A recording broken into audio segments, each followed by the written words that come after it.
जळगावमध्ये खळबळ. सुट्टी देण्यासाठी महिलेकडे कंपनीतील वरिष्ठ अधिकाऱ्याकडून शरीर सुखाची मागणी. युसुफ पठाण, प्रतिनिधी, मालेगाव, नाशिक.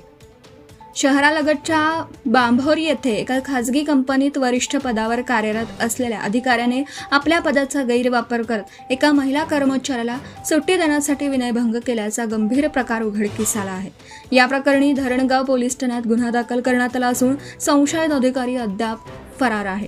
पीडित महिलेने दिलेल्या तक्रारीनुसार तिच्या अल्पवयीन मुलीची प्रकृती गंभीर झाल्यामुळे तिला तातडीने सुट्टीची गरज होती.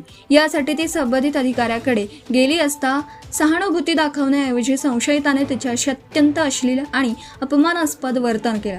तू मला खुश कर तरच तुला सुट्टी मिळेल अशी मागणी करत तिला मानसिकदृष्ट्या त्रास देण्यास सुरुवात केली. यासोबतच तू मला आवडतेस असं म्हणत तिला फूस लावल्याचा प्रयत्नही करण्यात आला.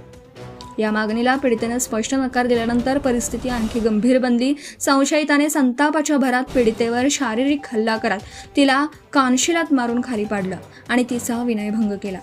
हा प्रकार केवळ एकदाच घडलेला नसून मागील 7 महिन्यांपासून सतत सुरू असल्याचं पीडितेने नमूद केलं आहे. या कालावधीत संशयित अधिकाऱ्याकडून महिलेला मानसिक, शारीरिक आणि लैंगिक छळ सहन करावा लागला. विशेष म्हणजे संशयिताने आपल्या प्रभावाचा वापर करून तिला गप्प बसवण्याचा प्रयत्न केला. माझे मोठ्या गुंडांशी आणि राजकीय व्यक्तींशी संबंध आहेत, काही सांगितले तर तुला आणि तुझ्या कुटुंबाला संपवून टाकेन अशा शब्दात धमकी देण्यात आली. या प्रकरणातील आणखी धक्कादायक बाब म्हणजे संशयिताने पीडित महिलेला कंपनीत नव्याने रुजू होणाऱ्या महिला कर्मचाऱ्यांना देखील अशा प्रकारच्या गैरप्रकारात ओढण्याचा दबाव टाकला. तू नवीन मुलींना तयार कर तर मी तुला त्रास देणार नाही अशी अट घालत तिला वेश्या व्यवसायासारख्या गंभीर गुन्ह्यात ढकलण्याचा प्रयत्न करण्यात आल्याचा आरोप आहे. या प्रकारामुळे केवळ एका व्यक्तीचा छळ नव्हे तर संपूर्ण कार्यस्थळी महिलांसाठी असुरक्षित वातावरण निर्माण झाल्याचं स्पष्ट होतं. दीर्घकाळ चाललेल्या या छळामुळे मानसिकदृष्ट्या खचलेल्या पीडित महिलेने अखेर धैर्य एकवटून आपल्या कुटुंबियांना सर्व प्रकार सांगितला.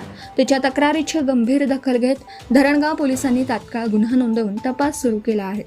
उपविभागीय पोलीस अधिकारी अण्णासाहेब घोलप यांनी संशयित सध्या फरार असून त्याच्या अटकेसाठी विशेष पथक कार्यरत असल्याची माहिती दिली आहे. संबंधित अधिकाऱ्याचा शोध घेण्यासाठी विविध ठिकाणी छापे टाकण्यात येत असून लवकरच त्याला ताब्यात घेतलं जाईल असा विश्वास व्यक्त करण्यात आला आहे. या घटनेमुळे औद्योगिक क्षेत्रातील महिला सुरक्षेचा मुद्दा पुन्हा ऐरणीवर आला आहे. Subscribe now and press the bell icon. Never miss an update.